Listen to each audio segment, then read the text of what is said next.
Maybe your dongle is dirty.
Padded Room Radio is back on the air. My name is Darian. I am back with another week of horror bullshit.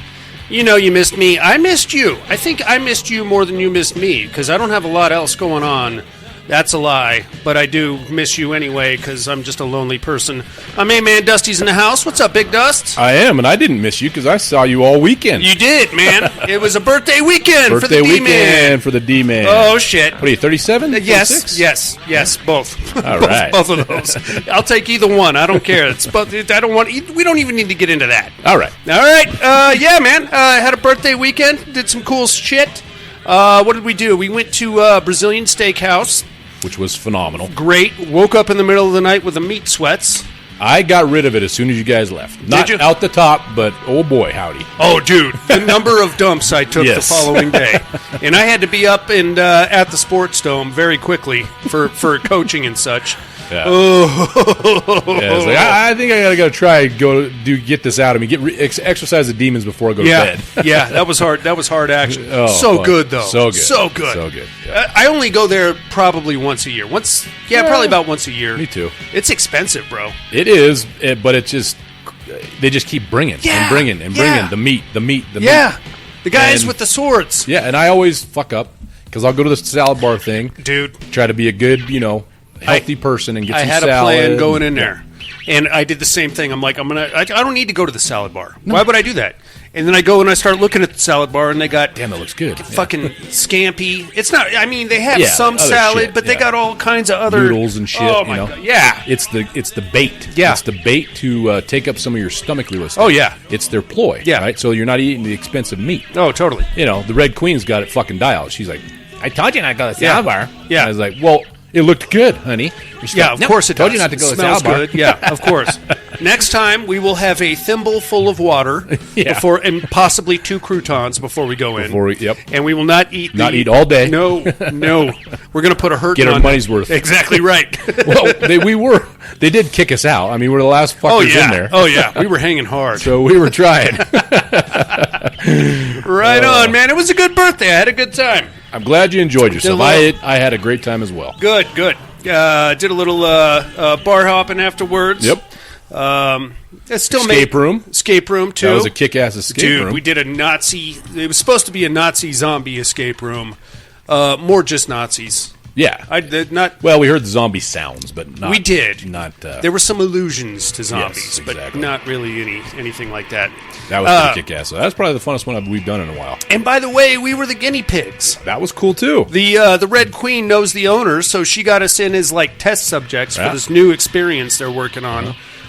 We had to have like a whole pre-game powwow with a designer, and then a post-game powwow with a designer, and he's a pretty intense dude. He is. Old Jenkins over there. Jenkins takes his escape rooms very seriously. Yes, he does, and he has got it dialed in. He could easily be the next Jigsaw, I think. Right on, man. Well, all that being said, we are without Miss Monica this evening. She has a neck infection.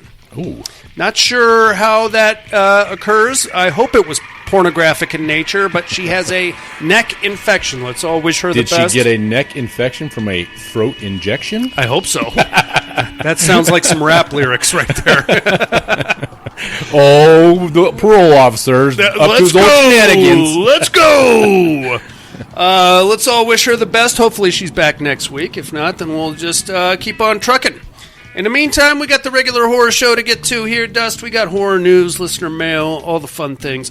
I should also mention, before we move into the regular show here, I know that I have been a bit busy of late, but I got some good news for you, inmates. I am slowly backpedaling and inching my way out of flag football, which means I've got a whole lineup dialed in for the Patreon page. I got some bonus shows coming in. I got some new things kicking out. Various video situations in the works. You're going to love it. I know I've been neglectful of the Patreon page, but I'm going to kick it back up very soon because I'm going to have a lot more time on my hands. So thank you all very much for bearing with me and continuing your donations. It's going to go down very soon. So yes, prepare yourself for that. And if you're not on the Patreon page, give it like a month. All the old shit is still on there if you want to check it out, but give it a month, and then that's when it's really going to get going, I feel like. All right, that being said, I think it's time for some horror news. Do it.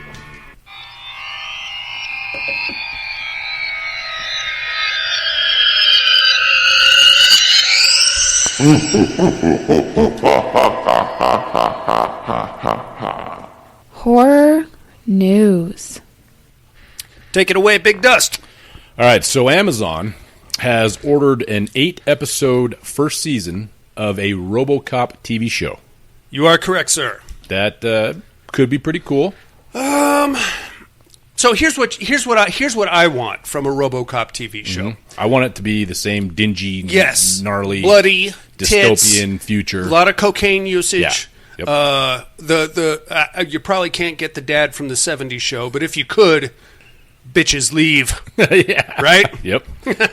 He's dead. He got. Did he?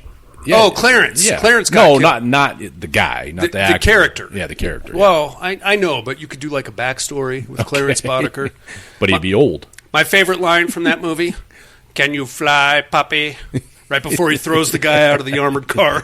And he weirdly had an accent when he said that. I know. I felt like he was doing like a line from a movie or something. I don't know. He just, "You burnt the fucking money!" And then the cops come up. "Can you fly, puppy?" Yeah. Boom! That's a good movie. It is. Good memories. And then we are also getting Evil Dead Burn is coming to Halloween Horror Nights this year. I saw in that. both Orlando and Universal. I would love to check that out. Dude, we went that one time. It was fucking phenomenal. Yeah. We've never gone back. We got to go back, dude. We got to. We got to do it. The kid's old enough now. She would go with us, like, into the haunts. I feel like my kids are battle hardened. Yeah. They could, at least Daphne could. I don't know about Deke. You don't think? Deke's a little squeamish? A little skittish. Yeah, so Daphne's got the balls in the She family. does. Yeah. Dude. Oh, I know. Fucking. I'm just stating it for the record. No, it's true. It's true. She's a beast. Yep. And that's all I got. So. All right. Trailers are currently out for Other Mommy, which is based on a book called Incidents Around the House. I read that. Yeah. Starring Jessica Chastain. I was not a huge fan of the book, but that was based mainly on the unlikability of one of the main characters. The little girl? No, the mom. The mom. Oh, She was a cheating hua. Well, yeah. And I think that you were supposed to not like her. I know, but she was just such a... I don't know. The actual haunting aspect of the book was very cartoonish, and the dad was such a cuck. It's like, oh, yeah.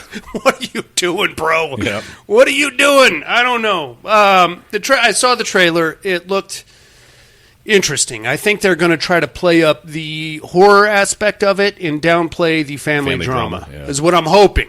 But you can't garner much from the trailer so far.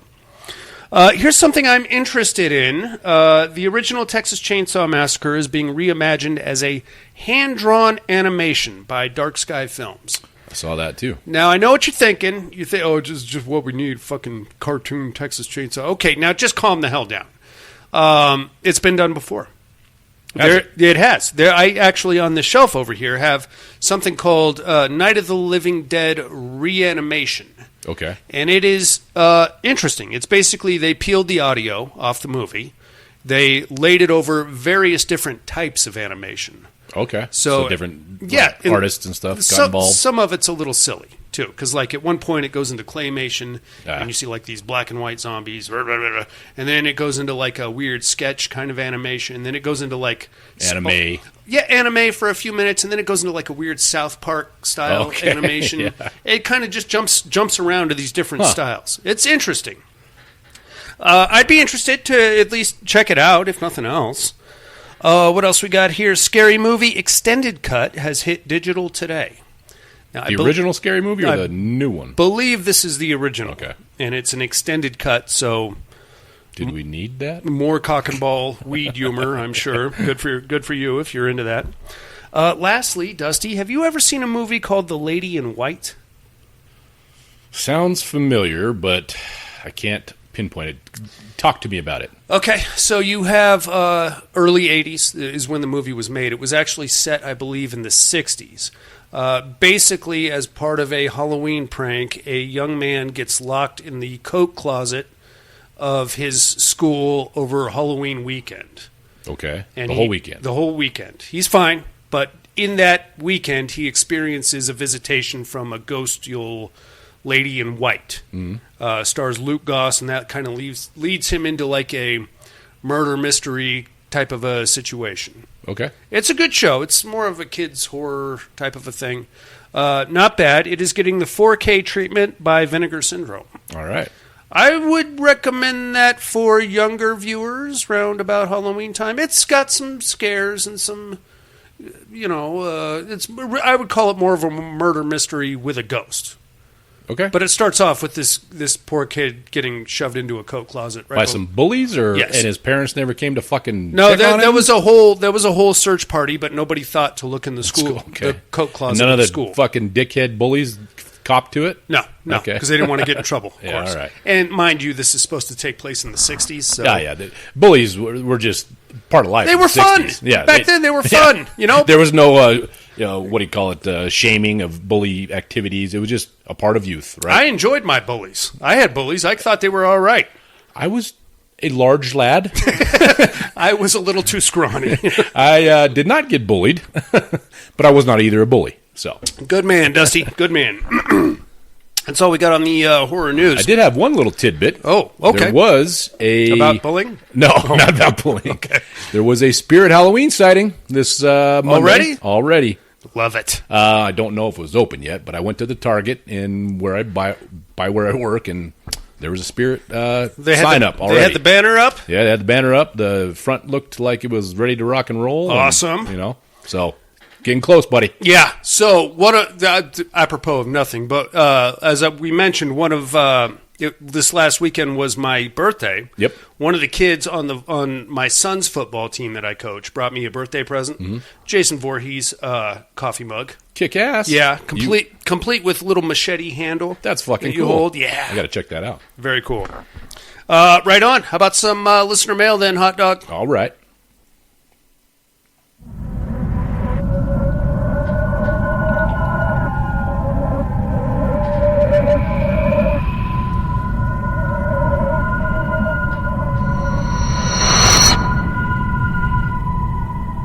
Listener mail.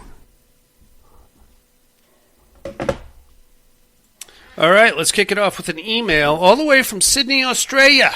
What's going on, team? Here comes our main team. Subject line, I got nothing this week. Hey guys, what's up? Hope everyone is well, happy and healthy. I'm good, thanks for asking. I literally have nothing to say this week, but I did want to come in and wish old man Fart Wolf a happy birthday. All right. Well, thank you very much, Tim. That's nice to hear. Thanks for being an awesome guy, a great friend, and for years of great entertainment. Dusty and Monica, treat him gently. Ooh. Oh, he got his birthday gentleness this weekend. Yeah, I got spanked hard, Tim. Dusty gave it to me hard, right on the backside. Right where he likes it. Yeah. Dusty, treat him gently. I imagine it's hard turning 76. I'm not 76, Tim. Ouch. God damn. That's all for me. Much love, Tim. Thanks, Tim. Thanks for writing in, Tim. You're the best. We got some voicemails coming at us here. Let's kick it off with our main man in Alabama. Here comes Alan. What's going on, Alan? Howdy, what's up? Hope everybody's good. What's going on, Alan? Watch shit. coming Okay. off a 60-hour work week. Oh, shit. Mr. Darian, I do believe your Dark Summer. You nailed it. Hope you had a good birthday. I did. I had a great birthday. That's about it. Talk to y'all later. Alrighty. Thanks, Alan. Easy peasy. Dusty, have you ever seen Dark Summer? I have not. It's a good show. It's one. I own it. It's one of those ones that you watch it once. When you know the ending, it's actually kind of boring. But I would still say it's a good show. I would show it to somebody who hasn't seen it. Okay. Be like, oh, check this out. All right. And then when you get to the end, watching it again, it's like, okay, I know what's going on. So the surprise is just so it's like the second time you watched Sixth Sense. It was just not the punch that it had the first time. Well, actually, I feel like Sixth Sense you watch the second time, and now you're locked in. So you're Trying like, to figure out who else is dead. yeah, what the hey, what? No, he's right. He never looks at him. He never talks to anybody else. But after the second time, then then pretty you're much like, done with it. get out of here, you silly guy. He's a silly guy. Thanks for calling in, Alan. You're not a silly guy, or maybe you are because you called in twice. Here he comes again, Alan. Padded Room, what's up? So I did have time to get one movie in. I watched The Trip last night. Okay. Oh, I really liked it. that's fun. I liked it more than I thought I would. Okay. There's something about it, I was like, maybe. Watch the original But or the remake? With, Over Your Dead Body or My Dead Body, whatever, coming out, which I also wasn't too sure about. I was like, I'm going to give this a watch, and I ended up really liking it. Okay. I hope the American one's just as good. Oh, you watched the Anyway, That's original. all I got. Bye. Very cool. From what it looks like, the trailers, the Americanization one is basically shot for shot. That's what it looked like to me too. The original. Yeah. So just different, American actors. Yeah. So I hope that's the way it goes. I haven't seen the American one yet. I've only seen the Danish one. I think that's what it was. Yeah. Right on. Here comes Mr. Tom Hardy. Hey yo! What's going on, Tom Hardy? Hello, Padded Room. How's my favorite degenerates this What's week? up, big baby? Oh, shit. I just need to get in real quick there at the Padded Room, man. Oh, a couple of things Huh. from last week. Yeah. Mr. Brock, you had mentioned that about Witchboard putting it in. The only reason I didn't mention Witchboard, I already assumed it was going to be, kind of the favorite to win in the Excuse me. I don't know what you're talking about. Okay, my bad. Bad movies that you like. But, yeah, I thought that heavy hitter. Yeah, favorite. totally. Don't understand anything less. Something else about last week. Huh. You were debating about, I believe it was Mr. Cha-Cha's request there to do the Evil Dead, and how you're like, well, the new Evil, or what was it, 2014 Evil Dead, 13, I think. Sure. Isn't actually a remake. Well, It is, but it's not. You yeah. kind of went back and, hey, man. What do you think? Start this whole original versus remake with the Town That Dreaded Sundown original True. and Yeah. quote-unquote remake. Yeah, that's true. But it's odd, but that is a sequel. That is 100% a sequel, or in the parlance of the kids these days, a requel, I guess they're calling it. Which is stupid. But, yeah, man, do the Evil Dead. I think that's a great Okay. idea. Okay, on with fucking the new shit. What do we got here? Oh, the educating department, man. Come on now. I have a feeling I'm going to be pissed off. Come on this now. One, like, fuck, I should have got, but I don't got it. No, nothing. That. All right. As far as the what are you looking at department, I did get to catch one flick. I think I'm pronouncing this right. Onirica or Oniriki or some such shit. It's this Italian flick. It's basically it was all right. I mean, if you're a Dario Argento fan, Onirica? you're gonna like it. I wouldn't recommend it generally unless you are an Argento fan, because it's basically these murders occurring, and they're occurring based on, or they're recreations of murders that were in Argento movies. Okay. The detective following them, and like I said, unless you're an Argento fan, Giallo probably style. not for you. All right. I'm an Argento fan, and I still am kind of 50-50 on it. Ooh, that's That's all I got, man. Hope all is well. Love you like family. Bye. Love Thanks, you too, Tom Tom Hardy. Thanks for calling in, big dog. Tom Hardy loves himself some Italian horror. Yeah, he does. He went to Italy Uh-huh. to further steep himself in Italian horror, I think, or maybe Or just to Italian get some pizza or something. I don't know what he's into. cuisine or women, whatever. Or women. Maybe he likes Italian women. I don't know. Right on, man. Thanks for calling in. We got the next season of the Terror Dome locked and loaded. It's going to start first week in August. We're doing movies. Favorite movies versus best movies. It's a hard distinction to make. Favorite guilty pleasure movies, favorite movies that are your favorites that you know are not by definition good. They're flawed movies. Yeah, but you watch them. But you watch them anyway because they're great, and you just can't not watch them. And then you have good movies that are good because they're good. Yep. There you have it. It sounds confusing. It does. We'll see how it shakes out. We're good. This is new territory for all of us, y'all. Thank you guys very much for calling and writing in. Let's get down to a movie here, shall we, Dust? All right. You do realize this camp was closed down like 20 years ago. But I'm pretty sure the way the story goes, some woman, she went nuts, killed all these counselors, blamed them for her son's drowning. The place is called Camp Crystal Lake. Jason?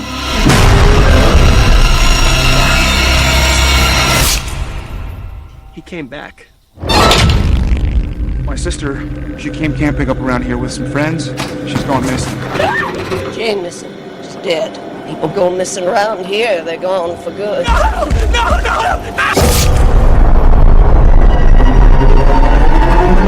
Here it is. Make yourselves at home. Mi casa es su casa. You know how many thousands of people disappear every year? There's no evidence. No car. No witnesses. Like, I thought there was only one with the chick in the, the water. This is a man's sport. There's a guy up there carrying a dead body. Bring trouble. Just won't be left alone. And so does he. Is it really?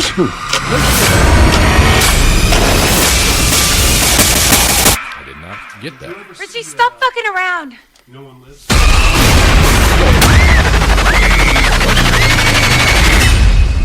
Okay. I do like her. That is... I love that about her. You didn't turn your mic off. Whoops. Do we have to erase all that? That's okay. We're back, baby. No, who cares? Who gives a shit? We're talking about tits here. And if you're looking for tits, you came to the right place with this movie, my friends. It is the 2009 Friday the 13th remake. Got an R rating. Directed by Marcus Nispel, written by Victor Miller, starring Jared Padalecki, old Sam Winchester there, Dust. You ever watch Supernatural? I didn't, and okay, so the wife and the kid were watching this with me. Yeah. And old Jared pops up on screen. Yeah. And Addie was like, oh, yeah, he's dreamy. Oh, yeah. Or whatever the kids say. Yeah. You know? Yeah. So then Mom knew exactly what his fucking name was. Yeah. I didn't fucking know what his name was because I never watched Supernatural. Yeah. But fucking Red Queen did. Yep. So Red Queen must dig him too. Yep. And her and Addie were enjoying the show when he was on screen. So there's a reason I am well versed in the world of Supernatural. Because you like him as well. No, it's because Mrs. Brock really enjoys him and Jensen Ackles, the other guy, who is also in Supernatural. Okay. And they do a lot of taking their shirts off for no reason. Oh, okay. A lot of unnecessary rain sequences where everything clings to them. I'm thinking that the kid is going to start watching Supernatural. Yeah. Okay, well, she can join the club because the Supernatural fan club meets here every Thursday. So, well, they all can come and meet and watch it. Excellent. Isn't there like 20 fucking seasons? Oh God, yeah, it goes on forever. Buddy was a big fan, wasn't he? Probably, yeah. Jared Padalecki, Amanda Rigetti, and Derek Mears taking the hockey mask in this version of Jason. I actually met Derek Mears. Did you? Sweetheart of a dude. He was the guy that played Jason? Yeah. Okay. Yeah, sweetheart of a guy. This one's got a hard R rating. Got 5.5 stars on IMDb. Now, A lot of people would call this a remake. I'm going to tell you that it is not, because it has very little, if anything, to do with the original Friday the 13th that we covered last week. So my take on it, and I was telling the girls when we were watching it, well, at Blair or Red Queen's seen all this shit, right? Right. But the kid hadn't. So I Right. said, this is basically Friday the 13th 1 in the opening credits. Sure. Friday the 13th, 13 part 2, until he gets his sack head off. Sure. And then 3, because Mr. Jared's whole looking for his, dead sister, supposedly. Yeah. Same guy in number 3. Remember the guy that comes looking for his sister? Yeah. So it's like basically 1, 2, and 3 rolled up into one. I would agree with that. Condensed, right? Yeah, basically Cliff's notes of 1 and 2. 1 and 2, and then 3. Yeah. We got a lot going on here, dudes, and I would almost, you could almost say this was some kind of a weird sequel, but that's a bit of a stretch because there's some things that are going on here that don't make a lot of sense, especially if you're some kind of a Friday the 13th completionist or you're well-versed in the Voorhees lore. Some weird stuff going on here. Anyway, we're going to start off with a very quick flashback showing the beheading of Pamela Voorhees by whom I assume would be Alice from the movie that we watched last week. We don't get into that very much, other than the Alice in this movie is a long-haired redhead, which she was clearly not in the original, but that's fine. And then we see a young Jason kind of collect his mother's head afterward in the rain and then just kind of vanish. Then we're going to jump to present day, where we have some hikers out for a hike. This is a very weed-centric movie. It's very. I forgot how much. I feel like there's more weed in this movie than there was the entire franchise. I forgot how much TNA, how much fucking weed, how much inappropriate fucking jokes, and almost fucking jerking off. And I'm sitting here watching with my 15-year-old daughter. I'm like, and the Red Queen kept saying, "You can fast forward now. You can fast forward now." I'm trying. Well, all right. I'm trying, but I'm not trying very hard. Yeah. I can't find the remote. It's over here somewhere. Let me keep looking. And the kid's saying, "It's fine. I have those too." I'm like, "Oh." Yeah, but we don't talk about those, exactly. Okay? Those are different. We have like some kind of a weed searching expedition in progress here. We got, I believe, 5 kids, 2 couples, and 1 rando out looking for some kind of a lost cash crop of weed farm. Yeah. And they just so happen to be in, on, or around the vicinity of Crystal Lake. They're not at the Crystal Lake youth camp. They're just on the lake. So they're kind of going around trying to find this weed stash. Seemed like they're pretty close, though, because they walked by a bunch of broke-down-ass totem poles. And Sure, yeah. So they're close. I mean, they're in the vicinity. In the vicinity, but they're not in the camp itself. Right. We get to that night. We get the usual campfire story about, that she just went crazy and she killed a bunch of counselors and her son saw the whole thing. There's one dude in this opening sequence that reminds me startlingly of my son's best friend. Really? The know-it-all guy or the storyteller? Yeah, it's Wade, the guy with the glasses. Yeah. And it reminds me of my son's best friend, Liam, who just... I met the young lad. Yes, you did. It's hard to forget Liam. He cannot shut the fuck up. I love him dearly, but he thinks he knows everything about everything, and you can say, hey, kind of hot today. Well, Mr. Brock, the reason the barometric pressure is hotter today than it is in most days is because blah, blah, blah, blah, blah, blah, blah, blah. Shut the fuck up, Liam. Do you want to play the Oculus or not? Get out of here. Regardless, we have this guy here, and he is the leader of the weed search expedition. Expeditionary force. And it's funny how far we've come since 2009, because these guys have a quote-unquote GPS. Yeah, a little handheld Garmin which is deal. like its own separate device. Yeah, now it's all on their phone. Of course. You don't even need that shit anymore. Yeah. Which makes me feel bad for the people that cornered the GPS market in 2009. Like, we're going to be fucking rich. They were for about 3 years, and then after that... Well, Garmin's still doing okay for themselves. They're making a lot of other products. Yeah, it's all running stuff now, I think. Yeah. Good for them. Anyway, he's like, okay, yeah, and this is where we get a very hot sequence of the above-mentioned America Olivio, kind of teasing her boyfriend behind Wade's back with her tits and some baby oil. Mm-hmm. And it's appreciated that. I appreciated it too. It was very hot. And eventually Wade shoves off to go try to find his weed farm. He gets killed by Jason. Very quick little stab sequence here. Off the boyfriend and America go to have sex. Now, while that's going on, we have the other couple that I don't think we've really mentioned at all because they're kind of boring, off just kind of exploring, presumably looking for a spot to have sex, but not quite accomplishing it because they actually stumble onto the ruins of the original Camp Crystal Lake. Mm-hmm. They get in there, they get poking around, they get creeped out. Meanwhile, back at the camp, sexual intercourse is happening, doggy style in the tent. It's pretty hot, actually, because she's got a banging body on her. We get the old, ooh, what was that sound? Go check it out. Wade, get out of here. I'm going to kick your ass. No, go check it out.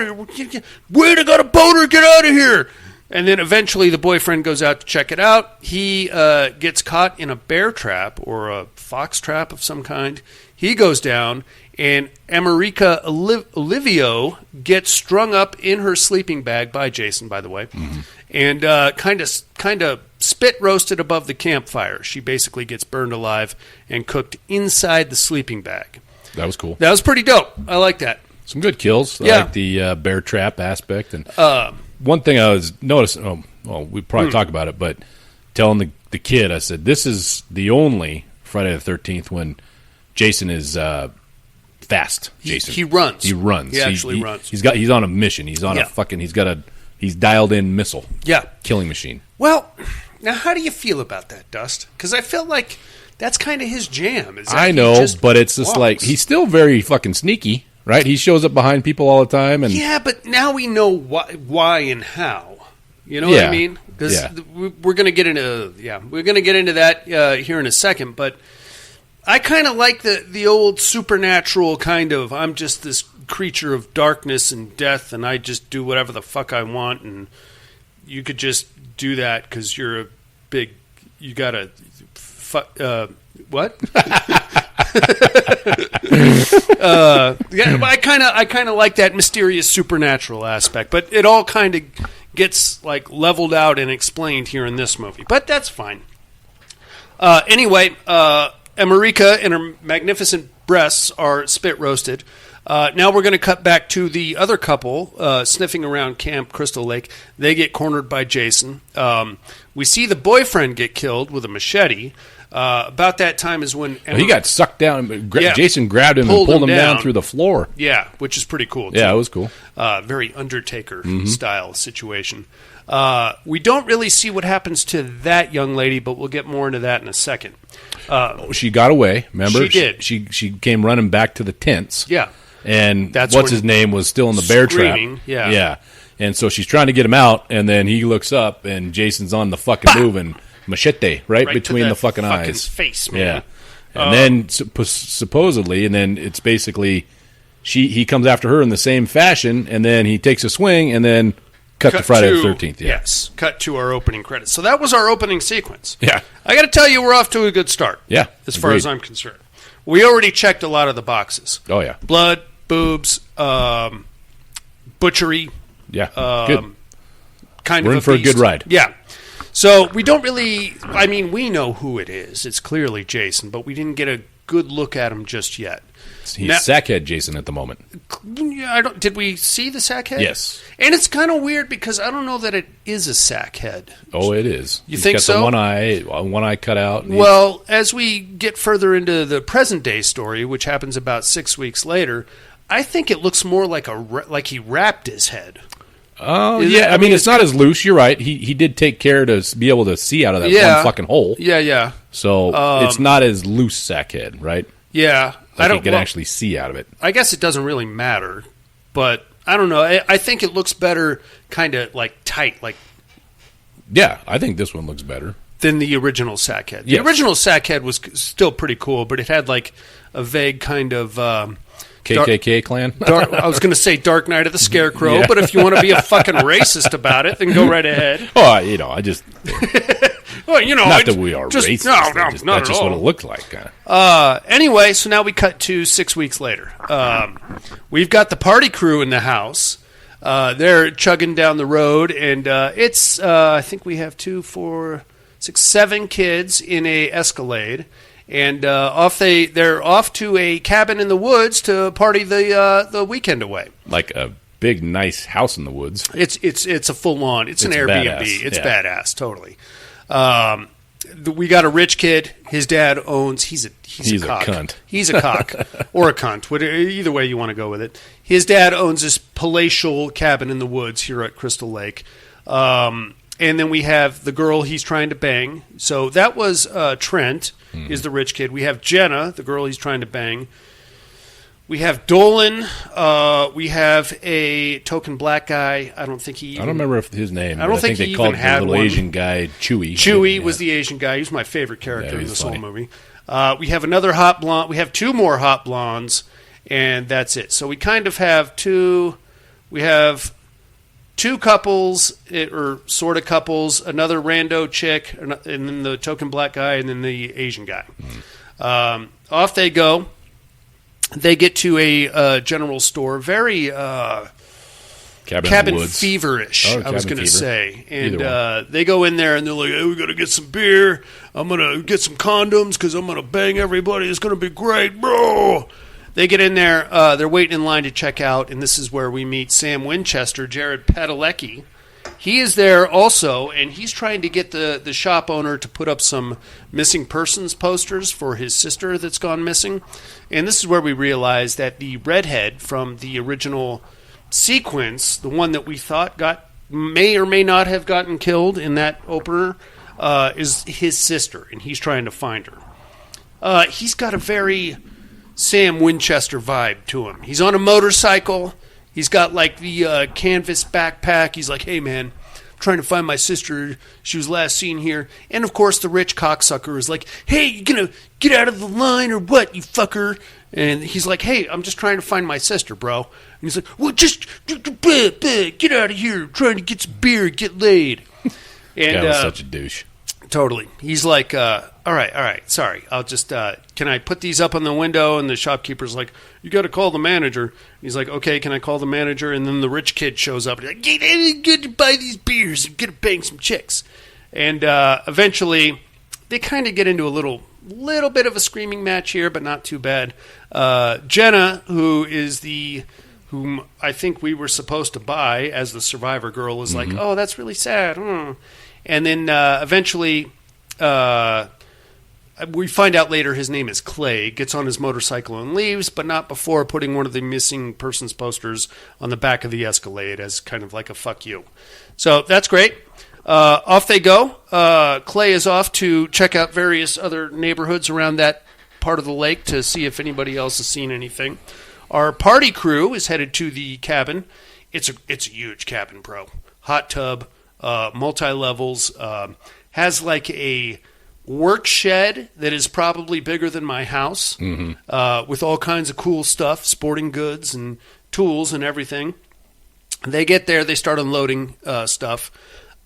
Immediately, we've already recognized Trent as being the See You Next Tuesday of this group, and I don't think he was there to party or have a good time. He was there, I feel, to bang Jenna. Yep. And to show off to his friends what he has. Agreed. And he's like, oh, God, these guys are hooligans. Hey, don't put your foot on that. Hey, use a coaster, you fucker. Hey, you guys are jack-offs. It's fine. Every horror movie party crew has the douche nozzle. Usually it's like, hey, why did we invite this guy? At least this time they took the care in the writing process to kind of make him the inviter, so that way we don't have to ask that question. Anyway, he's being a real fuckface about it. Dolan, who looks like a Owen Wilson reject, is like, hey, I'm going to bang Susie over here. It doesn't matter what her name is, because she's not going to last too long. Hey, we're going to go check out the lake, man. And Trent is like, okay, here, take my car. I think Trent is thinking if he can get everybody out of there. I think he was trying to show Jenna that he wasn't a douchebag. Okay. Because she said the same thing that we said. Are you just wanting to show off your shit? Or did you really want to have fun? Yeah. You're uptight. So he's trying to act not uptight so he can bang Jenna. Okay. And maybe get everybody else out of there so he can. But the only two that left were the Dolan and the blonde. The other true. The other three dudes were still, or the other two dudes. Were still there. So. And the other chick too. Yeah, I don't know. Regardless, off Dolan and the blonde go. Blonde number 2, I guess. So Trent owns, or his family owns a boat down at the lake. Trent tells Dolan, "Here's the keys to my car. Go check out the other side of the lake, but don't take my boat out without me, you fucker." And, of course, Dolan is like, "I'm totally taking his boat out." So they go off-roading and smashing around in the Escalade. It's great. They get down to the boat.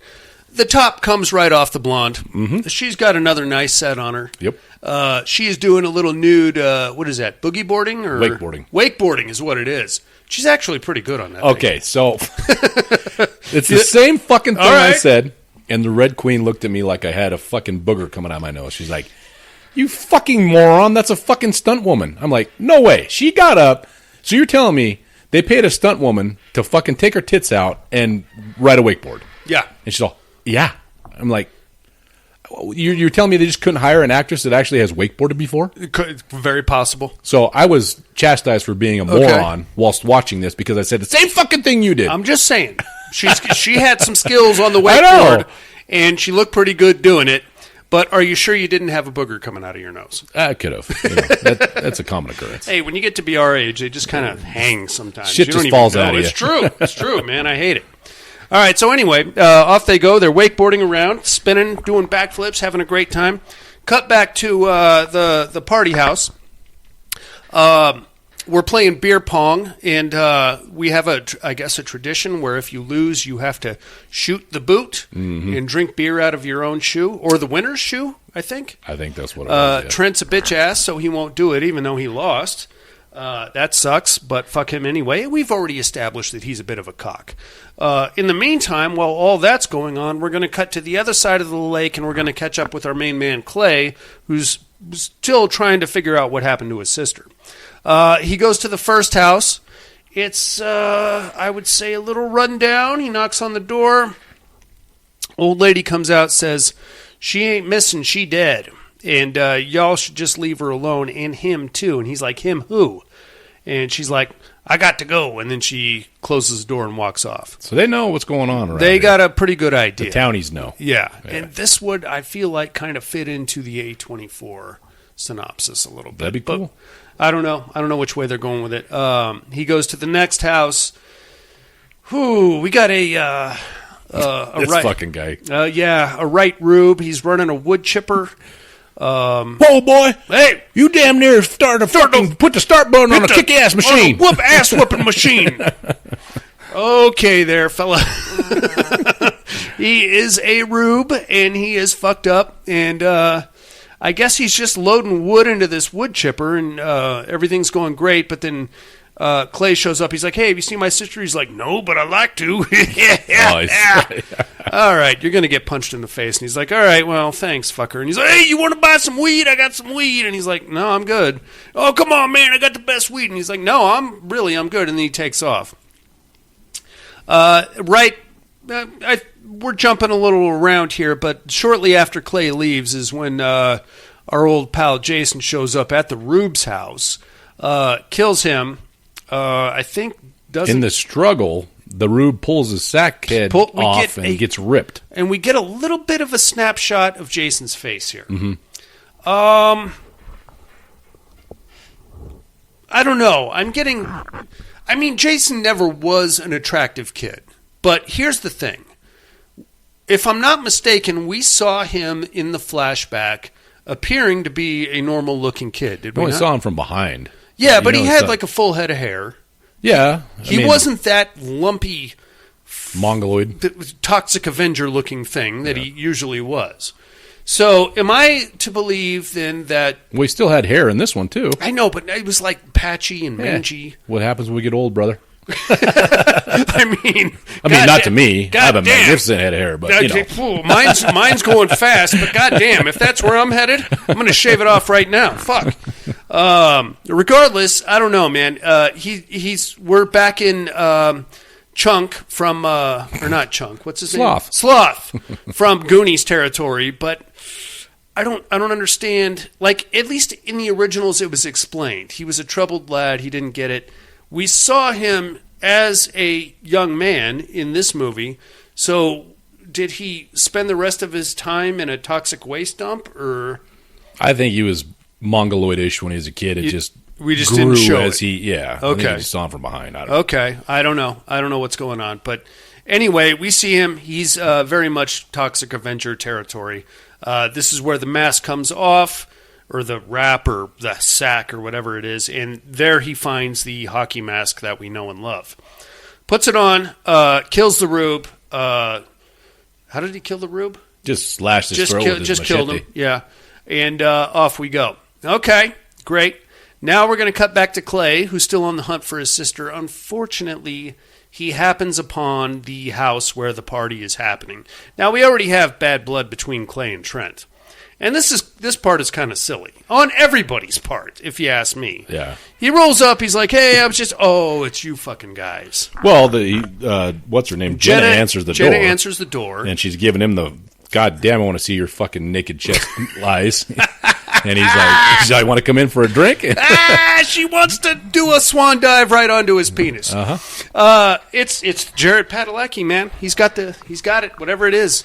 I need it. I need to bottle that up somehow. And Trent's none too happy to see him in his house. No, she's like, you want to come in? And he's like, okay, why would you go in? First off, why would you invite him in? Well, I understand why she invited him in. But she's there with another guy. Because she doesn't go fuck. She doesn't like Trent. Okay, but how is this going to end? It's not going to end with you having sex with Clay. She's looking at fucking all 6'5" of Clay and looking at fucking 5'9" of Trent and thinking... Trent is a small man, yeah. Yes. And he's barking up at him like a fucking chihuahua. It's true. And he's like, bro... I know. Are you still talking, little man? But I don't know, dude. And if you're Clay, why do you go in there? Clearly your sister is not there. If you're thinking you're going to get... he was parched. He had a long day of If you're thinking you're going to get your flyers. dick sucked by Jenna, you're going to have to fight 3 guys to make it happen. I think you could have handled Yeah, probably. them. I don't know. Regardless... I'm starting to fall in love with him. he is a handsome devil. He's a handsome devil. He goes in, and then we get a very uncomfortable sequence between him and Trent is like, okay, look, she's trying to be nice. She was nice. Now you get the fuck out. And he's like, yeah, or what? And Trent's like, or I'm going to freak right out and punch you. And he's like, all right. And then what? Eventually, Clay does the right thing. He's like, all right, I'll get out of here. I'd really hate to have to kick this guy's ass in front of all of his friends. So, regardless, off he goes. As he's leaving, Jenna's like, She didn't have to think too hard. She's like, can I come with you instead? And he's like, sure, let's go. Off they go to the other side of the lake to put up these missing person posters and see if they can figure anything out. Meantime, we're going to cut back to Dolan and his hot, topless, professional, semi-pro wakeboarder girlfriend who's doing all kinds of spin, flip, kicks, moves. They're having a great time there on the lake. She's doing it up, and blammo! Dolan catches an arrow to the head. Yep. Ba-doing! Steve Martin style. Down he goes. He was driving the boat at the time, so the boat kind of goes rogue.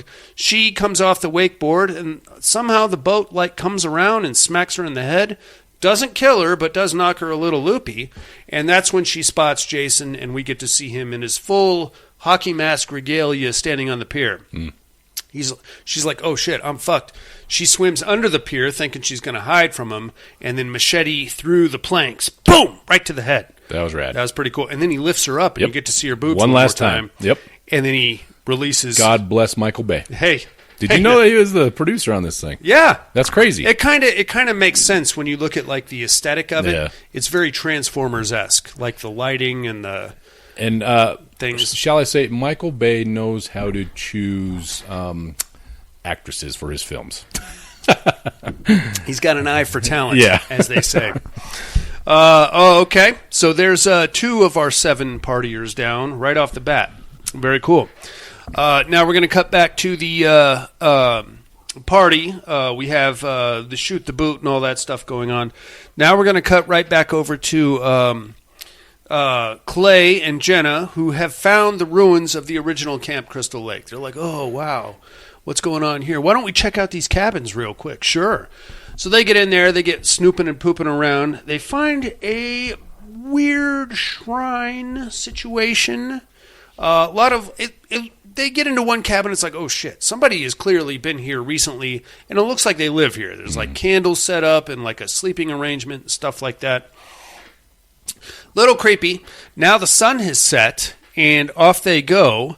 They're like, okay, let's get the fuck out of here. And this is where as they're coming out, Jason is coming in, and he's carrying one of the dead bodies from the boat water wakeboarder couple. I think he had them both in his hands. He might have. And they're like, oh shit, that's a big, huge guy, and he's carrying a dead guy. Oh fuck. So they run and hide. Jason quickly realizes that somebody has been there, so he apparently has wired this place electrically and throws the floodlights on, which lights the place up, and then he's running around trying to find them, like knocking all the boats off their holders and smashing shit. They manage to hide. They get away. Now we're going to cut back to the party cabin, where, unfortunately, in the throes of our bong-smashing, drunk, reveling, borderline stripper-esque situation, Chewie, the Asian kid, who, by the way, also got killed in the Nightmare on Elm Street remake. I do remember that, yep. Accidentally knocks over a chair, which I guess was a family heirloom. You're full of shit, Trent. He's just a fucking douche. You're a douche, and you found a reason to be a bigger douche, and now you're taking it. He's like, you gotta fucking fix this, you fucker. And Chewie's like, oh, I'm good at fixing things, so, I'll go down to the work shed here and get some tools, and I'll fix it. So off Chewie goes. In the meantime, blonde number 2 has decided that she's hot and bothered for Trent, so off they go to have a little sex. Dusty. Yep. The body on this one. Good night, sir. Fuck yes. We were talking about it and might have had a hot mic going, so you all know our opinions on I this. am with Dusty on this particular blonde. She is a bit of a thing here. Off they go to have sex. They do have sex. She has a magnificent set of boobs on her and a nice ass to go with it.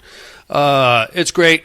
We get like a good, 5-10 minutes of her on top, just bouncing around. This is when I'm hitting 10 seconds forward, because the fucking wife was chirping at me. 10 seconds forward. Nope. I was like, all right, I'm trying. That's why I do my quote-unquote show prep in the bedroom by myself.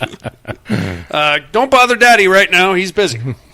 It's great. While that's going on, we have Clay and Jenna on their way back. Oh, shit, there's a killer out there. He's got 2 dead guys. We got to get the fuck out of here. They actually run all the way back to the cabin.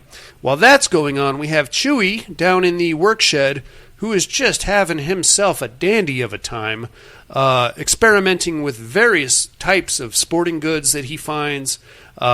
He's living out like a basketball fantasy. He found a liquor cabinet, so he's getting even more hammered. And then he finds a hockey stick, so he's living out like a hockey fantasy where he scores the game-winning goal. He's just having himself a blast down there. It's great. In the meantime, back at the main cabin, we have our token black guy, whom, by the way, never failed to mention the fact that he's black. Like, literally every conversation that he has in this movie. Why? 'Cause I'm black? Yeah. Oh, you think I'm a rap producer 'cause I'm black? Hey, I'm the one black guy. Why, I gotta carry the bags.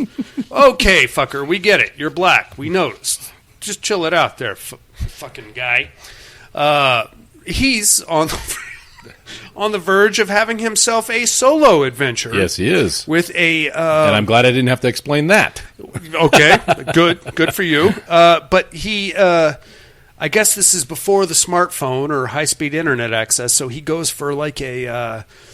He's looking for a swimsuit catalog. All he found was like a chick in a sweater. He's like, okay, a pantsuit. Okay, perfect, Mom, here we go. Nasty. About that time is when Jenna and Clay make their way back to the cabin. They're like, hey, come on, oh God, there's a fucking killer.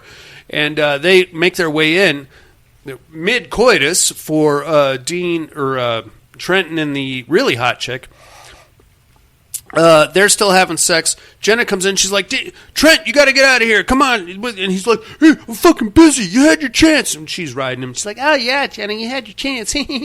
While that's going on, and this is about the time we find out that this whole time, Whitney, Clay's sister, has been alive. Yep.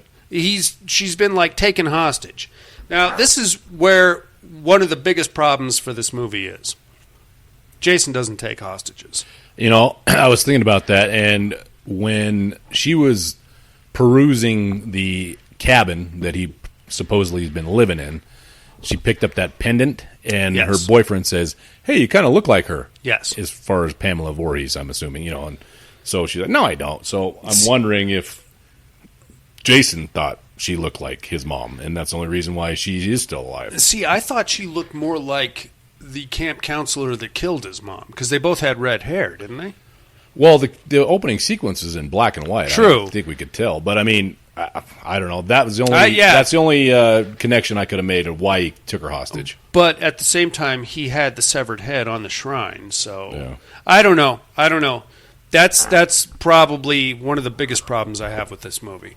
Jason doesn't leave survivors. But then she started playing up the whole. She did thing, you know, like the Friday the 13th Part 2. Part 2, yeah. So. Listen to mommy, kind of a thing. Mm-hmm. Anyway, that's what we find out.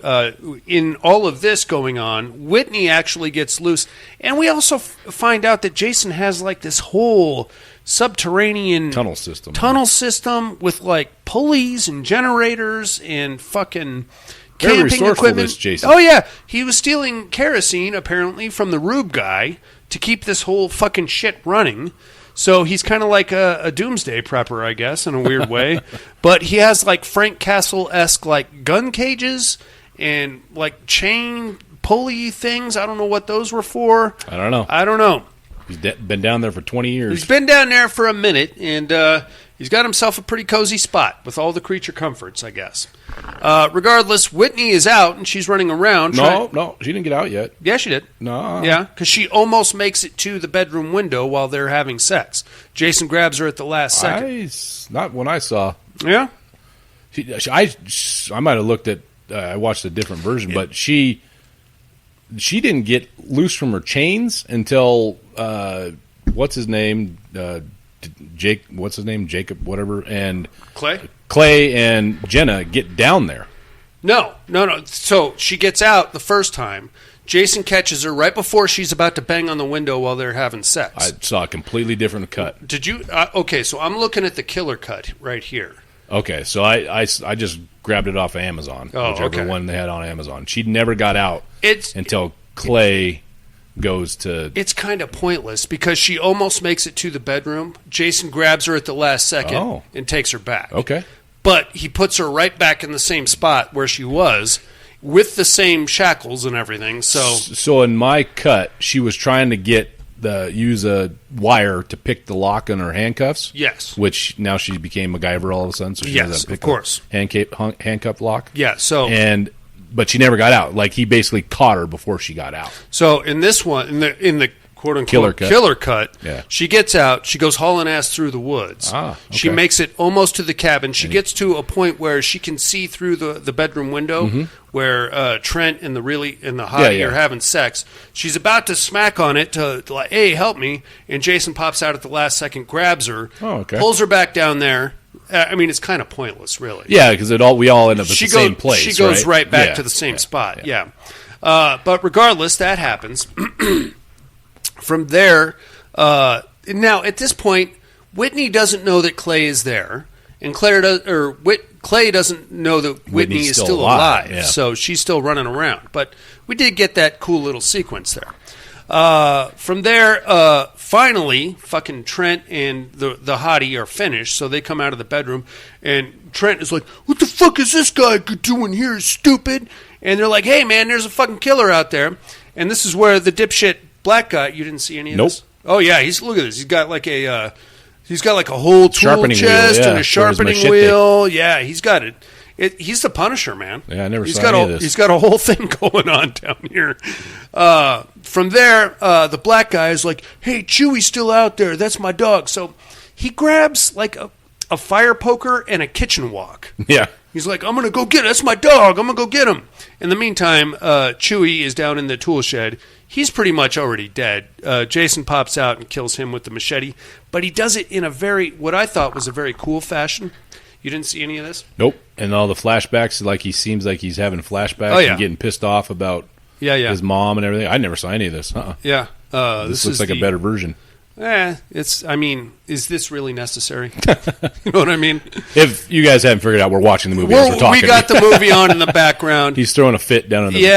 It's, I don't know, why is Jason a diva all of a sudden? You know what I mean?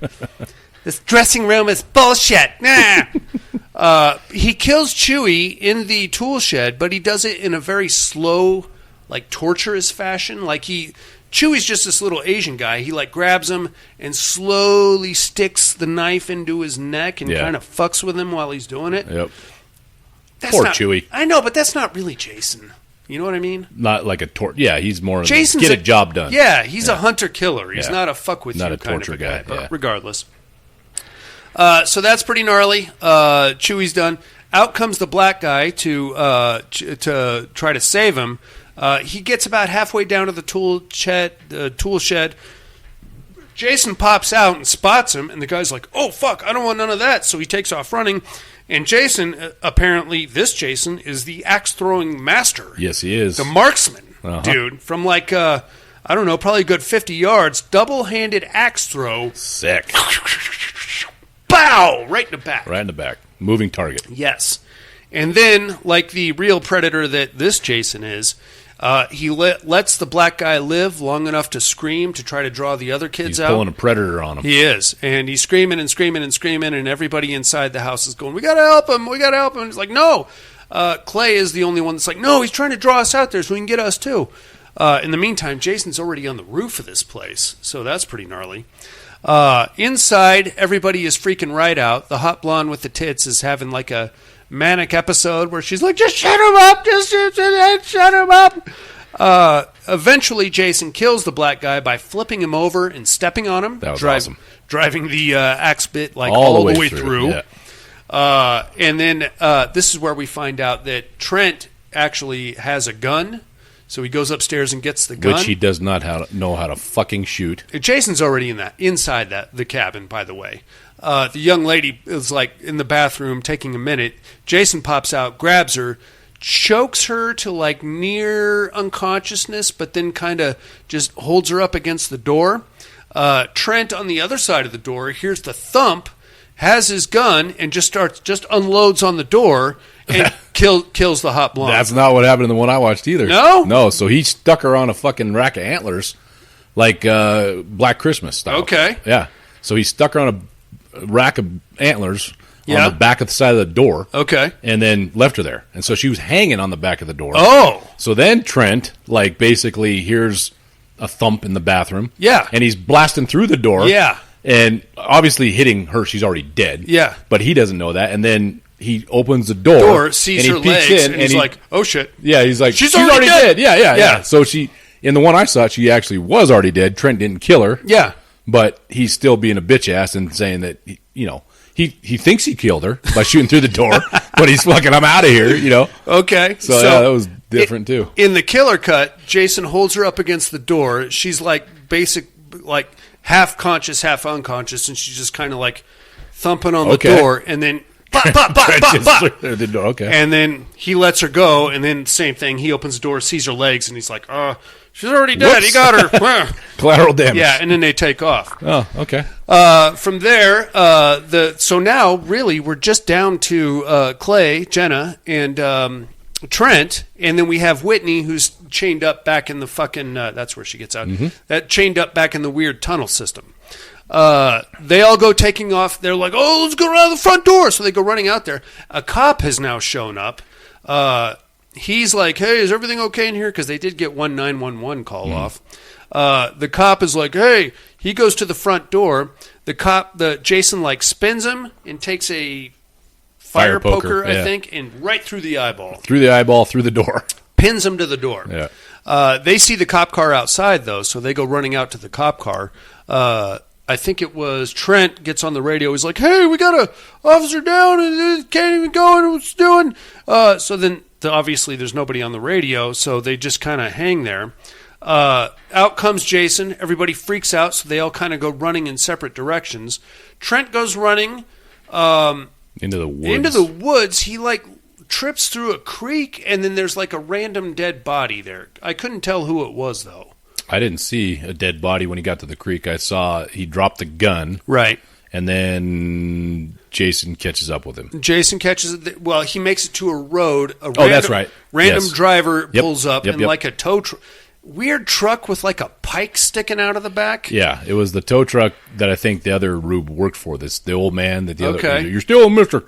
So-and-so's kerosene, you son of a bitch. He's the guy he's talking about. Yeah. But there's like a random spear sticking out of the back of this truck. Yeah. And Trent's like, hey, help me. So the old guy driving the truck's like, all right, go ahead and get in. As he's about to go around the other side of the truck, Jason pops up, impales him on this random spike. And then the guy in the truck is like, fuck this, and takes off with him hanging on the with ass the end of his dead truck. guy on the back of his truck. That was pretty cool. Trent is now out of the equation. Miss him already. Now we're down to Whitney, Jenna, and Clay. Jenna and Clay have made their way back to the original Camp Crystal Lake. They're running around trying to figure out what's good. I think just trying to find a place to hide. And that's where they hear Whitney screaming from the floorboards. Mm-hmm. They pop the floorboards open and get down into the weird subterranean tunnel system where Clay actually finds Whitney. And he's like, oh, my God, you're alive. He manages to pick the lock again or break her out of the chains. He hit it with a pickaxe, like a rock hammer or something. Making a lot of noise. Unfortunately, Jason hears this and drops down there also.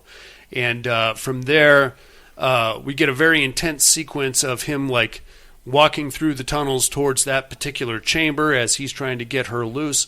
He gets her loose. They go hauling ass out of the tunnels. Unfortunately, Jenna, whom I thought was going to be our survivor girl, is actually not because she gets killed with a machete through the chest. Yep. Gah! From behind. Yep. From behind. She is dead. And Clay's like, oh, no, we got to go. Off they go. The whole time. Huh. We were watching this, and the kid was like, oh, God, please don't kill Clay. Don't kill Clay. Oh. It's like, and she's all, does he die? I was like, I don't remember. I said, usually they have a final girl, honey, so I wouldn't be too falling in love with this guy. I don't like his chances there, babe. Off they go. Another cat and mouse. Now the sun is coming up over Crystal Lake. More cat and mouse stuff as they're trying to get away. Make a long story short, they make it back to the Rube's barn. Big fight sequence. Basically, they managed to hang Jason from a chain and throw the chain link into that wood chipper, which hangs him, but then the chain breaks, so he gets loose. He knocks out Clay, but then Whitney hits him with something else. She gets the machete and stabs him with it. And pushes him back into the wood chipper. It looks like his head is in the blade, but he's not getting chewed all the way up. Yeah. So off they go. They're like, oh, okay, we did it. We made it. They get to the the pier, and for some goddamn reason, they just decide to take a breather there. Jason pops out. They fight again. He gets thrown into the lake. I think they as Clay and Jason were fighting, Whitney takes the chain link and wraps it around a rock and pushes it off. So down he goes. His mask gets knocked off. Or actually his mask gets knocked off, I think, on the pier. But he goes down with the rock. And then Clay takes the mask and throws it in the lake. And it sinks. And we're thinking, okay, we made it. And then Jason jumps through the pier. And that's the last scene. Grabs Whitney, and then that's it. That's so much reminiscent of Friday the 13th Part 1. Yes. Yeah. What did you think of this one there, Dust? I liked it. I'm not mad at it. Yeah. I didn't think... I mean, I don't know. I can't remember if it got a lot of hate when it came out, but I thought it was great. It did, but only by the Jason Voorhees completionists. They didn't Why? They didn't like him running.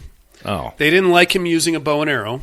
It's called progress, man. I know. He used a spear gun in part 5. He used lots of weapons. He did. They didn't like him. They didn't like this whole survivalist subterranean. There's a lot. Huh. But, I mean, it's 2009. Yeah, you had to update it a little bit, you know. I wasn't mad at it at all. I'm not mad at it all. It checked all of my boxes. Yeah. Plenty of boobs, plenty of blood. And that's rare in a newer horror film. Like, yeah, as far as the nudity and, it's just, it didn't do that. As I recall, there was nary a nipple to be seen in Nightmare on Elm Street remake, Texas Chainsaw Massacre remake. Freddy vs. Jason. I mean, there was one above the shower sequence. Yeah. Isabella Lucas, but was a body double. Lame. Yeah. Stunt boobs. Don't toy with my penis, ma'am. Regardless, I think. Oh yeah, look at you. I think it's a good show. It's a textbook slasher. It's got stupid fucking kids, very attractive young ladies taking their clothes off, plenty of blood and boobs and more blood and violence and everything we need. So, yep, it was good for me. I think this could have easily been a sequel instead of some kind of a weird attempt at a remake. But where would you put it? Because we've already got Jason in space. Like, I mean, as far as the sequel goes. Okay. I think the only way to do that is to make it a quote-unquote Friday the 13th sequel. So it would have from the original. It would have to come after Part 8, which I think we can all. But before, we basically have to write off Jason Goes to Hell and Jason X because those are not Friday the 13th movies. Okay. Even though Part 8 doesn't make a lick of sense to anybody ever. All right. I say it's worth checking out. You found it on Prime, you said? Yeah, I actually just bought it. I didn't have it in my collection because I got all the rest of them on. I'm not a physical media necessary guy, so I've got them all, the other ones, and I just didn't have this one in the collection, so I just added it to the collection. Well, I got some good news for you. What's that? You're going home with the killer cut today because I have the box set, and this is a DVD, and that's now yours. Oh, cool. So, congratulations. Parting door prize. Check it out, inmates. I say it's worth a shot. So, just off the top of your head here, Dust, original or remake in this? Well, I was thinking about it. Equation. I don't think you can directly compare the two because the original, it's not even Jason is the killer. Right. I think you'd have to take in consideration part 1, 2, and 3 to compare this to. Okay. I mean, so I would still have to go probably original just for nostalgic purposes, maybe. I watch those probably on a yearly basis, part of the 31 for 31. I leave out part 1 quite a bit. Maybe it's like 3, 4, what is it, 6? 3, 4, and 6 are kind of go-tos. Okay. Not the fake Jason. 5. That's 5, yeah. So 3, 4, and 6, I think, are my go-tos. But I don't know. I like them both. I would say that they're two completely different movies. Yeah. I don't think you can compare them directly. Yeah. I struggle to call this one a remake. Yeah. Of the original Friday the 13th. It's like a reboot or something. A retooling, perhaps, some kind of a updating. So you got the whole backstory, and it stayed true to the backstory as far as Pamela Voorhees. He drowned, and she was the killer, and then he became the killer. And, I think it's a requel, or what do they call it? You said the requel? They call I don't know. It's It's got to be. It's more like a reboot kind of thing. So I don't know. I like them both. I don't know if I can pick. I think this is a good movie. It's a good slasher movie. But if you are some kind of a Jason Voorhees Friday the 13th completionist and you know all the back lore and you know what he can do and what he can't do, you might be disappointed by this because some rules get bent, others get snapped in half for this. But I think it's still a good slasher movie. I think it does feature our favorite hockey mask killer doing what he does best. You may not like the way he does it in this particular iteration, but it checks all of our boxes. Plenty of boobs, very nice ones. Plenty of blood, Plenty of kills. Some really cool kills, too. Yeah, definitely. Some shitbird teenagers that we don't particularly care about. They're just cannon fodder. They threw a little wrench in by, killing the final girl, sure, quote, the red herring, the one you thought was going to make it out. Yeah. But I'd say it's a good show. Why not check it out? Yeah. We're going to take us a little break. We'll come back with some other stuff, y'all. Sounds good.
Hey inmates, if you like what you hear, head over to the Padded Room Facebook group and support us through the Patreon link with a small monthly donation. Check out the T-Villain link at paddedroom.podbean.com and grab some t-shirts. Thanks for listening and enjoy the rest of the show. And we are back, ladies and gentlemen. Oh, yeah, that was pretty gnarly. I love myself a good slasher in the woods. You know what I mean? Oh, yeah. I feel like My woods. favorite genre. Yeah, it's like the perfect place for a good slasher. You get disoriented, it's dark, you're running around, you probably got a hard-on because you were about to have sex, or maybe you were in the middle of having sex, and out of nowhere, boom, you're dead. Yep. Gnarly. I think I would rather. Everybody freaks out about the slashers, but I tell you what, my friend, it's going to be done and over with. Michael Myers gets you, stab you in the chest, you're done. Yeah. Jason Voorhees, he'll cut your head off, done. You get caught by one of the Deadites, they're going to toy with you. They're going to make you into their personal sex playground for a while. Yeah, and like the Hannibal Lecters are going to toy with you a bit. Sure, and, yeah. More psychological gaming. Even Leatherface, he'll just hit you in the head with a hammer. Yeah, then boom, cut you up. Done. Yeah, maybe done. Still alive, but I mean, hopefully. Well, hopefully he doesn't leave you to Grandpa, because that's going to take 5 or 6 whacks if you're lucky. All right, my friends. Well, the next iteration of the Terradome is right around the corner. Get us your guilty pleasure movies or your favorite perfect horror movies, best horror movies that you think are the best, I guess. It's going to be a 2-bracket system just like we always do. We're going to start it off the first week in August. So if you don't have your picks in by then we're going to move on without you. While you're contemplating that, though, we got to tell you what movies we got to watch this week in a little segment called What Are You Looking At?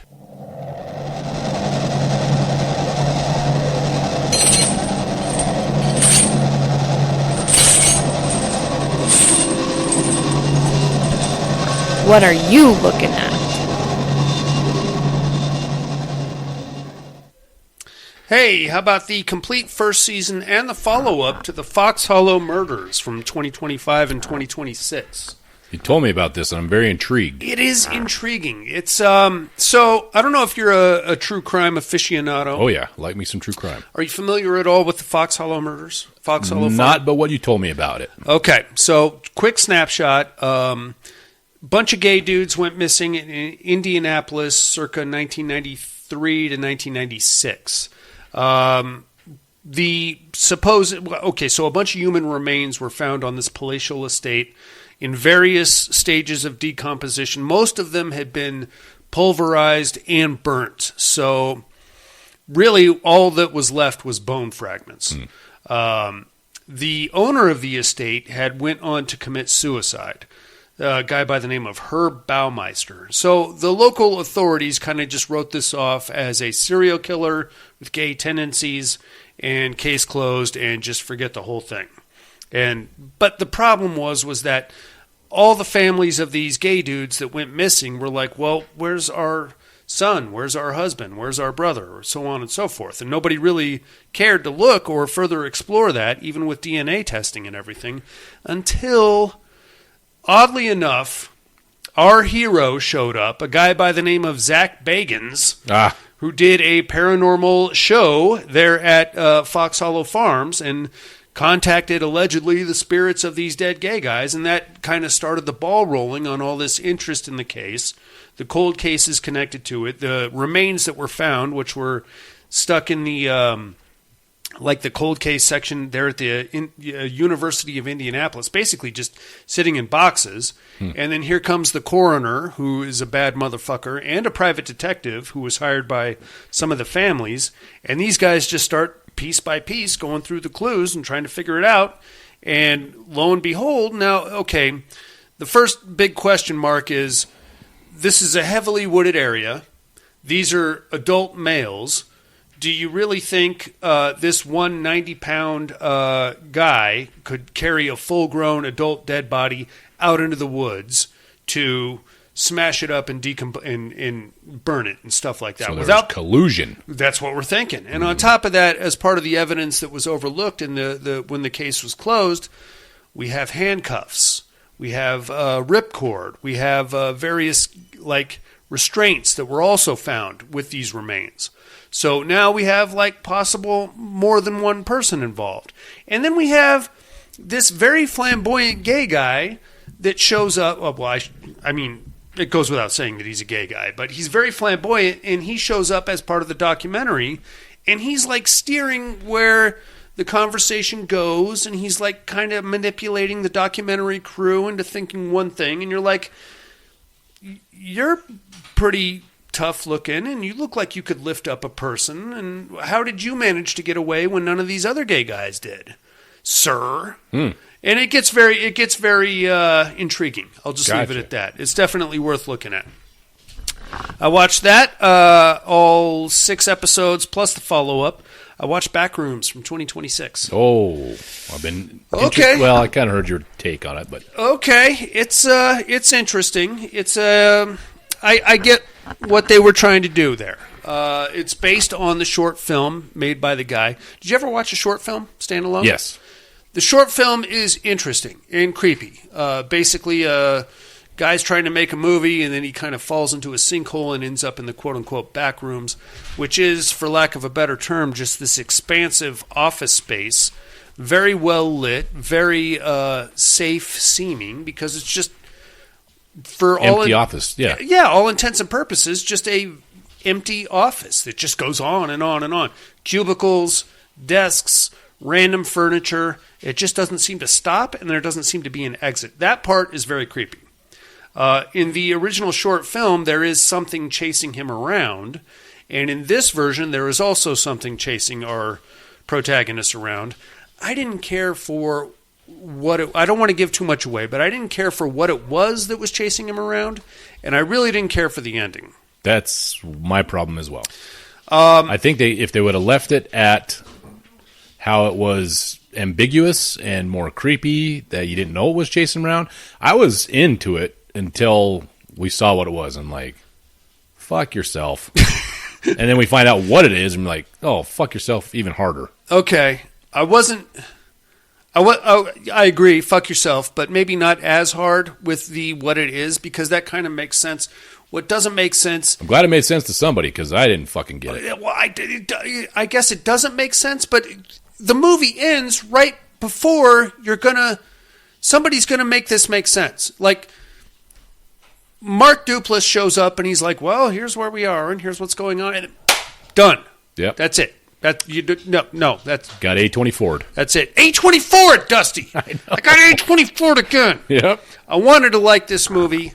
I think I still do. I think I'm gonna make a bold statement and say the atmosphere is very creepy. You do get A24'd. I got a lot of Shining vibes. I would from like the long hallways and the big open areas and like this poor bastard's living in his fucking furniture store because his wife kicked him out.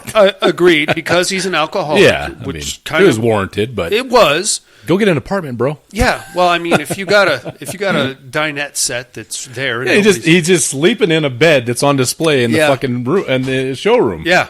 And then he gets up, makes a bed, and starts his work day. Why would you rent an apartment when you got everything you need right there? I guess. I don't know. I'm just thinking out loud. But like just it felt very Overlook-esque with like the long hallways. Yeah.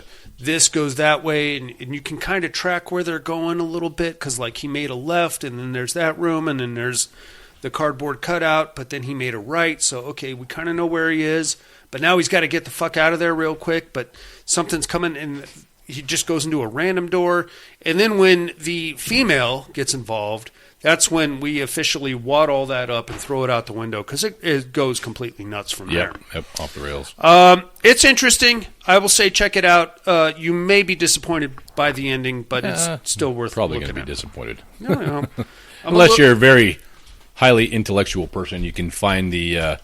what do you call it? The analogies with it, or the hidden meaning. I don't want to think about it. I'm a meathead. I just want me too, but I feel like it's still worth looking at. Anaconda from 2025. This is the Paul Rudd, Jack Black comedy version. What'd you think? Pretty I watched good. it as well. It's silly. It's a silly fucking movie. I liked how it didn't take itself seriously, and it was basically kind of, what would you call it? Like a weird thing, like we were talking about. Is it a meta? Meta. I would say meta. Yeah, I think is you're the right. best way to look at it. It's the original Anaconda. Watching it now is very silly with Owen Wilson and Ice Cube, and this is kind of poking fun at it. It's not a remake. It's not a sequel. It's one of these movies that acknowledges the first movie as a movie, right? And so it's like The Town That Dreaded Sundown, but it's a comedy. Yeah, but you know what I'm saying? Like but just stupid. Yeah, just stupid. Yeah. It's a good show. Watched it with the kids and the in-laws. I think they liked it. And lastly, my friend, you took me to see Evil Dead Burn from 2026. Yeah, for your birthday, babe. I dug it, man. Yep. There are some small inconsistencies here. The thing worth mentioning is that this is a sequel to Evil Dead Rise. Now, if you can bear that in mind when you go into it, you're going to recognize it as such, and you're going to pick up on certain things, especially in the first 20 minutes, give or take. You're going to be like, oh, there's that chick, and then there's that. Oh, okay, that makes sense. And this is, if you are going into this thinking you're going to get Evil Dead 2'd, you're not. And if you stay for the second credit cookie, then it was rad. It was, but I don't want to say anything. It's new, but it doesn't make does it track? There is, and that's what we talked about. I was like, because I had seen it 2 times, right? So I'm watching your reactions, and I was enjoying it. I enjoyed it the second time. I mean, it is what it is, and it's definitely in the same vein as Evil Dead Rise. Very, very minimal on the comedy, very heavy on the violence and gore, which is what we're looking for in an Evil Dead movie, I think. There are some inconsistencies, especially in that second credit cookie, because I can't say much about it without. I know, and I don't want to ruin anything, but if anybody has seen it, I guess feel free to chime in if you have an explanation but without ruining it, I guess. I don't know what to say, but it's a good show. I'll just leave it. It's got what you want. I dug it the second time I watched it. I wasn't, is this thing over yet? I mean, no. It was fun. We basically had the theater to ourselves. Loved it. Yeah, we could have made out and it would have been awesome. I was thinking we should have spread out a little bit. Since we sat right next to each other. We did, like a couple of homos. But, we had the whole theater, which was dope. That's what you get when you go at 10 o'clock in the morning on a Sunday. Which begs the question I was asking you when we walked out. I was like, do you think if we weren't sitting in there, if they would have played the fucking movie? That's a valid question. Because I think it's all automated. I think it just goes. I always envision there's a kid up there, a pimple-faced kid running the projector. Boy, was he disappointed with us. These doofuses. I had to sit here for fucking hour and a half for these jackass. I could be watching the internet or something. I say it's a good show. I'm on the edge of my seat waiting for Evil Dead Wrath. Oh yeah, me too. I can't wait to see where that goes. I'm stoked, especially hearing like kind of where it's going to go as far as being a kind of a prequel to everything. And I think they're going to kind of, because they dove into the lore and they acknowledged the original a little bit in this one. And I don't want to say a whole lot about it. Can I say one thing? I don't know if this is true or not, but this is something that I read recently in doing a little research. At some point in the movie, as they're going up the stairs, there is a framed picture of Ashley Williams. You told me that, and I should have watched for the second time. Well, I don't know. Did you tell me that before we watched the movie? Well, nobody. I've seen different clips and different things, and nobody can pinpoint it as to where you need to look. It's one of those internet fucking myths, like the Jesus toast. Yeah, just like the Jesus. There could be Jesus toast in the movie also, inmates. Watch out for that. I don't know if that's the case. I mean, I don't think we ever got a last name on the family, so that might kind of bleed in somehow. I did see something else, because I went down the rabbit hole too, watched a YouTube video about Easter eggs and connections and stuff like that. I think supposedly the house ties into... They're saying it's like the same house from the Evil Dead TV show, like the third season. There's a white, dilapidated house. They're saying, well, it's the same house. But I don't know if they're, bullshitting or not. If it's a house I'm thinking of, there's no way. Oh, okay. I don't know. That was one of the things that I'll have to. The internet nerds were talking about. Yeah, I'll have to revisit that, I guess. But I don't think... If it's the house I'm thinking of, that's a very small house. That one was huge. I don't know. Oh. I don't want to go down that rabbit hole yet, but definitely worth looking at. Dusty, what are you looking at? The only other thing besides that I watched, because I was hanging with you the whole weekend and didn't have time for shit.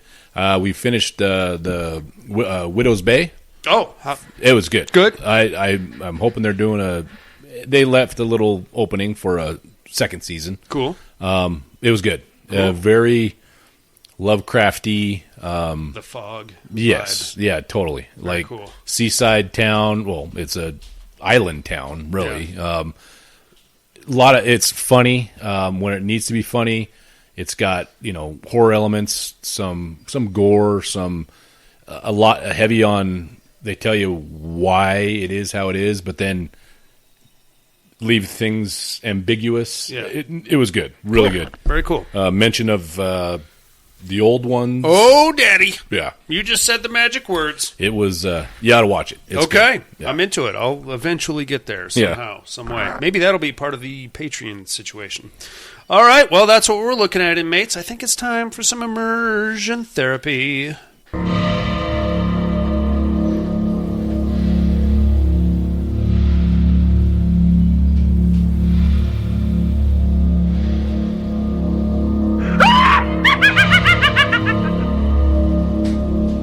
Immersion therapy.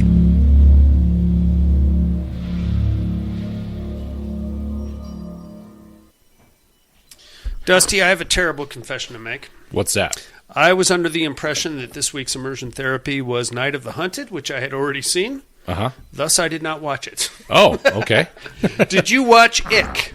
I did. What did you think? Well, I watched it with the Red Queen, and it's fucking silly. Okay.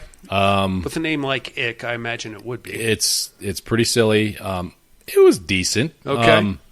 I got Class of Nukem High / anything freaking what's his name? The Trauma. Lloyd Kaufman. I'm looking at this as anything in Cronin, but yeah, got some Lloyd Kaufman vibes from it. Very silly. Living with this spore, nobody knows where it's coming from. The ick is just taking over the town. Yeah. And finally the ick decides, okay, now we're going to do some shit, and Okay. starts possessing people, and it's silly. It sounds silly. Yeah. But it's fun. It was Okay. a fun movie. Right on. So if you haven't watched it, you probably should. I will get around to that now that I know what the hell I'm doing. All right, well, check that shit out, inmates. It's Ick from 2024 on Tubi. I missed it. I will do my best to catch up this week. Dusty, what do you got for us this week on Well, Immersion in the Therapy? vein of Evil Dead Rise, we're going to watch Lee Cronin's The Mummy. It just dropped, I think, last week on HBO Max. So if you haven't seen it, I think it's a good flick. We're going to see what Darian thinks, and then we'll talk about it next week. Check that shit out, inmates. I'll do the same and compare notes next week. But now, it's time for a round of Who is Daddy?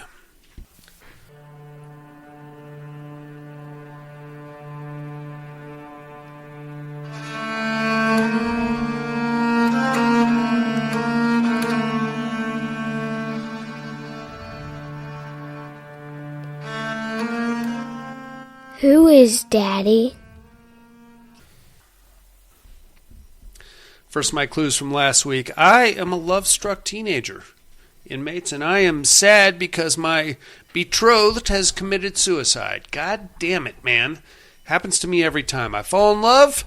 I think she's into me. In fact, I don't think she's into me because I'm now on house arrest for stalking. But in the meantime, she committed suicide, and now I am heartbroken completely. You don't suppose this might all be some sort of bananas love spell, do you? You don't think she might have been a practicing witch, hiding totems and altars in her closet of her now abandoned house? No way! Of course it is.